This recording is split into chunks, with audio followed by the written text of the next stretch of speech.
Okay, quick intro video here of our latest feature that we're adding to the Count Inventory app for receiving against POs with the mobile app. So basically, we've got a PO up on the screen here, PO number 47.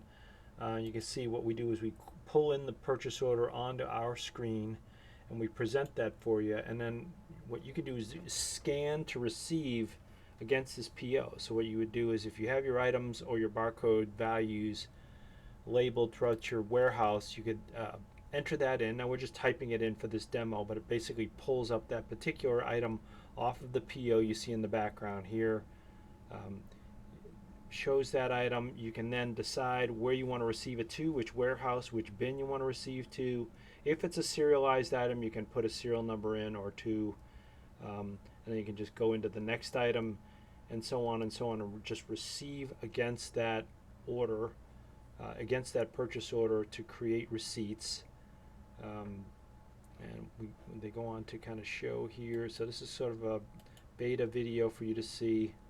So I'm just going to skip ahead here a little bit in the video, and we'll see that that creates the receipts in QuickBooks in the system here.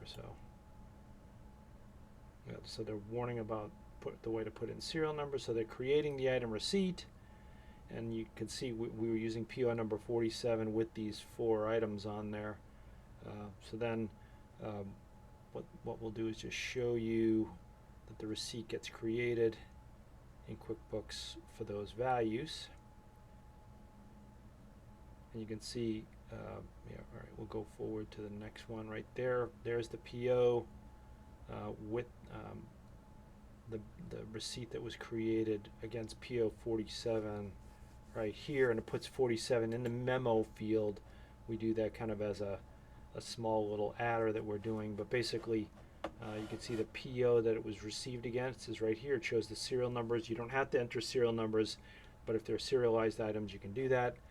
So we can do receiving against POs for your inbound inventory.